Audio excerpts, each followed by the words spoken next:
Good morning प्यारे बच्चों। आज हम करेंगे शिक्षा निदेशालय दिल्ली सरकार की हिंदी की कार्यपत्रिका। क्रम संख्या है 99A। आज दिनांक है 28 अक्टूबर 2021। हम आपकी हिंदी की पाठ्य पुस्तक रिमझिम के नए पाठ आज पढ़ेंगे, जिसका नाम है सुनीता की पहिया कुर्सी, और उसी से संबंधित कार्यपत्रिका करेंगे। तो कॉपी में हमेशा की तरह अपना नाम, अपने टीचर का नाम, वर्कशीट नंबर और डेट ज़रूर लिखें। तो चलो बेटा स्टार्ट करते हैं आज की वर्कशीट। नमस्ते प्यारे बच्चों, आशा करते हैं कि आप सभी स्वस्थ और खुश होंगे। बच्चों, आप अपनी पाठ्य पुस्तक का पाठ सुनीता की पहिया कुर्सी पढ़िए और पाठ पढ़कर जानिए कि सुनीता बाजार से क्या लेने जा रही है और वहाँ क्या हुआ। यह पाठ हमें सुनीता की हिम्मत और आत्मनिर्भरता की भावना को समझने में मदद करता है। सुनीता को सड़क की जिंदगी देखने में मजा आता था और आज वह पहली बार अकेले बाजार जाने वाली थी। तो बेटा, आपको सबसे पहले तो जो आपकी हिंदी की पाठ्य पुस्तक है रिमझिम, उसके पाठ सुनीता की पहिया कुर्सी ज़रूर पढ़ना है, जो कि है पेज नंबर 97 पे, जिससे आप इस पाठ को और अच्छे से जान पाएंगे और सुनीता को भी जान पाएंगे। ठीक है, अब आते हैं हम थोड़ा सा आगे प्रश्न नंबर 1 पर। बच्चों, आशा करते हैं कि आपने पाठ सुनीता की पहिया कुर्सी अच्छी तरह पढ़ लिया होगा। आइए पाठ से लिए गए अनुच्छेद को बोल कर पढ़िए और नीचे दिए गए प्रश्नों के उत्तर दीजिए। तो पहला है, उसने अपनी टांगों को हाथ से पकड़कर खींचा और उन्हें पलंग से नीचे की ओर लटकाया। तो बेटा देखो, जब आप सुबह उठते हो तो जब सुबह उठते हैं तो बेड से नीचे आसानी से आ जाते हैं, लेकिन सुनीता थोड़ी सी अलग है। क्यों? क्योंकि उसके पैरों में थोड़ी सी दिक्कत है, जिस वजह से वो आप जैसी नहीं है। वो जब सुबह उठती है तो उसे बिस्तर से नीचे आने के लिए भी अपने पैरों को पकड़ना पड़ता है, नीचे लटकाना पड़ता है, फिर पलंग का सहारा लेते हुए अपनी पहिया कुर्सी तक बढ़ी। उसके बाद वो पहिया कुर्सी तक बढ़ती है, वो भी सहारा लेकर। सुनीता चलने फिरने के लिए पहिया कुर्सी की मदद लेती है। आज वह सभी काम फुर्ती से निपटाना चाहती है। हालांकि कपड़े बदलने, जूते पहनना आदि उसके लिए कठिन काम है, पर अपने रोजाना के काम करने के लिए उसने स्वयं ही कई तरीके ढूंढ लिए हैं।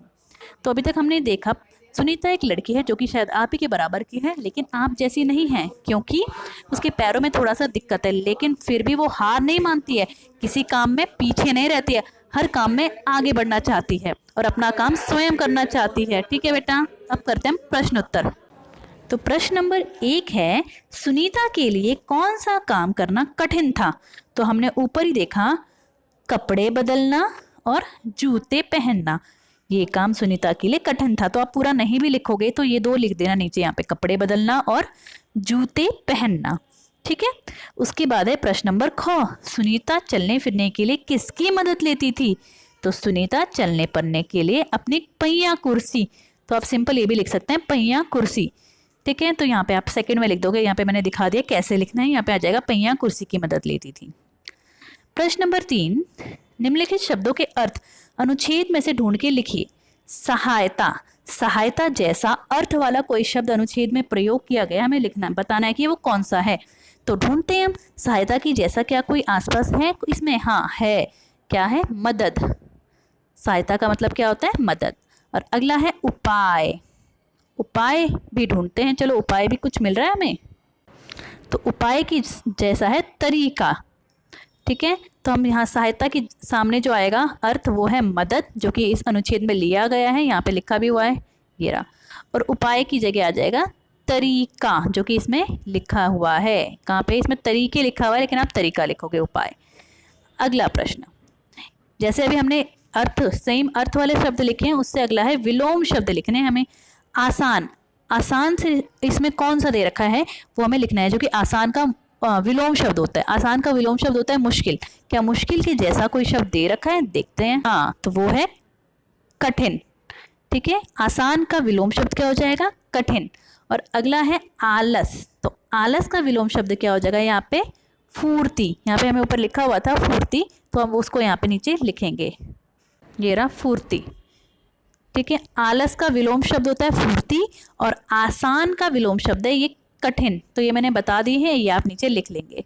ठीक है बेटा, अब बढ़ते हैं और आगे। प्रश्न नंबर 2, निम्नलिखित शब्द समूहों में से सही वर्तनी वाले शब्द पर गोला लगाइए। सही वर्तनी मतलब सही स्पेलिंग वाला शब्द। यहाँ पे कुर्सी लिखा हुआ है तो सबसे पहले कुर्सी, कुर्सी 3 जगह लिखा हुआ है, कौन सा कुर्सी बिल्कुल सही लिखा हुआ है, तो वो है ये। उसके बाद है वापिस, वापस या वापिस तो क्या होता है, वापस होता है। उसके बाद है हालांकि, तो हालांकि कैसे लिखा जाता है, ऐसे। और लास्ट है चूंकि, तो चूंकि कैसे लिखा जाता है, इस तरीके से। तो इस तरीके से हमारे दोनों प्रश्न पूरे होते हैं और सभी बच्चे इसे कॉपी में करेंगे और अपने टीचर के पास सेंड करेंगे। ओके बेटा, बाय बाय।